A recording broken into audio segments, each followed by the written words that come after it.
Hi and welcome to Olivia's Catastrophe. I'm Olivia and today I'm here to give you a mini review of Twilight by Stephanie Meyer. Now this is a book that I've read about 1 billion times. I could actually quote passages of this one. So I'm just going to do a bit more of a book discussion than a book review, because a book review kind of hints that you've read it for the first time and you're really getting those first time thoughts, but this is someone who's read it so much that they know it inside out and it's really just kind of a reread. I'm rereading the whole series, so I'm going to be making some book discussion videos as I read this series. So when it comes to Twilight, there's a lot of controversy and I'm going to try and address some of that. So let's get started and talk about the main character, Bella. Oh, by the way, this does include spoilers, so if you haven't read this book, you might not want to watch this video. So first of all, let's get started by talking about Bella. Bella comes across to many people as a girl who's selfish, kind of only thinking about herself, kind of really worried about how she appears to other people, but I think we need to cut this girl a little bit of slack. She's 18 in these books, or 17, I can't quite remember where she starts off at, but when we're that age, we are kind of a bit thinking about ourselves, thinking about our image, thinking about what we want, and when we fall in love for the first time, it kind of becomes our entire world. So the fact that it becomes her entire world doesn't really seem to be that big of an issue for me. I mean, I've read other young adult contemporary novels where the romance is a lot more annoying. Also the fact that she wants to become a vampire even though she knows it's sacrificing a lot. Throughout the books later on, you do get the impression that she thinks a bit more before she says she wants to become a vampire. Without even knowing all the background information, she wants it.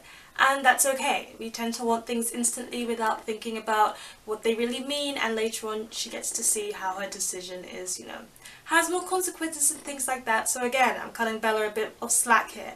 She's really worried about her appearance. She's suddenly popular in this school and she wasn't popular in the previous school, and she's moving out for her mum's happiness. I've got to say, that's another really nice thing to do for your mother. So cutting her a bit more slack. But then again, she can be a little bit, I don't know, introverted. She usually gets one friend and kind of sticks with that friend. You get to see this in some of the later books as well. That can be a negative to Bella, or it can just be how Bella is. That depends on how you see things. Moving on to the Cullens, the love interest. Twilight gets a lot of hate because it's not a standard vampire.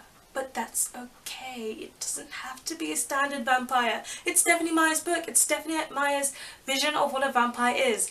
I'm not a big fan of the sparkling side of the vampires, but if she wants her vampires to sparkle, this is her own world, kind of like a fantasy world, where the word vampire is used, but it's got a different meaning, and you have to accept that different kind of meaning.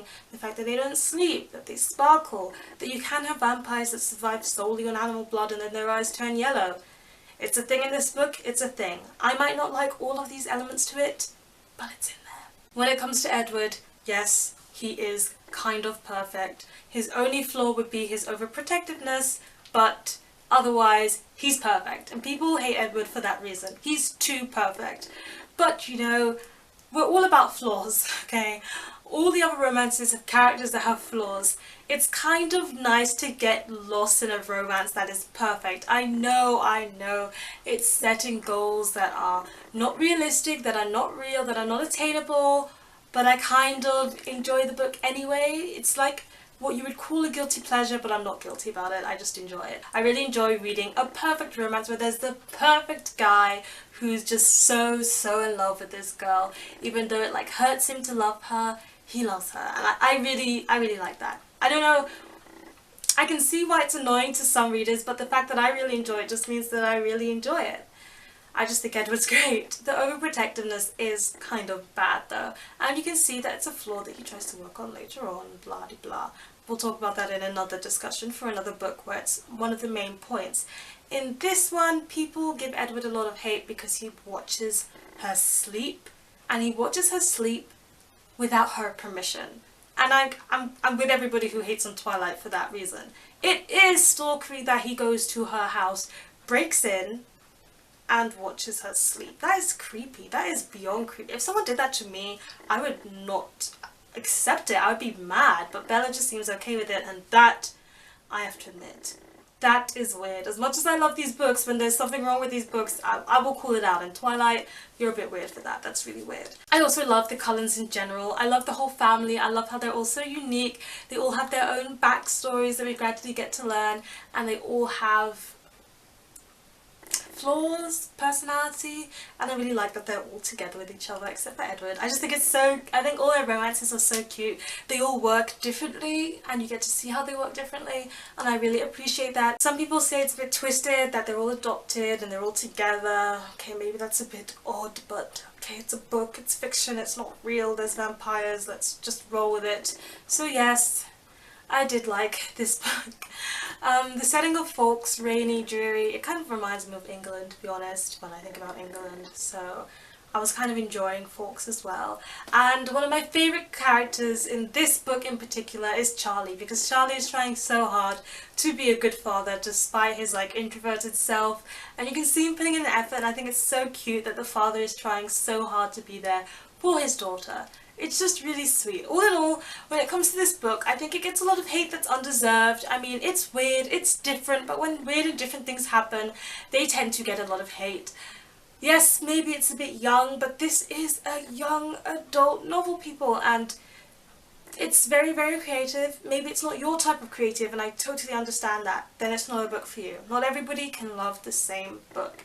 Everybody has their preferences, everybody has their opinions, everyone's entitled to it. I love Twilight, I've just got to put it out there. Although when I was reading this one, I was like, why does everybody's power not work on Bella except for Alice's and Jasper's? I can't remember if this plot hole is explained later on or not, but for now that seems like a really, really, really obvious plot hole, and I'm like, what? So that's all I have to say. I hope you enjoyed me defending this book against the haters. That's really what this discussion turned into. Sorry about that, but I hope you enjoyed this discussion. Nonetheless, please give this video a thumbs up if you liked it. In the comment section below, please tell me whether you agree or disagree with me, and let me know in the comment section below if you were Team Edward or Team Jacob, because I was totally Team Edward.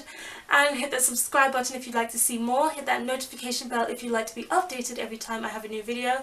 And that's all I really have to say here. So till the next time. Goodbye.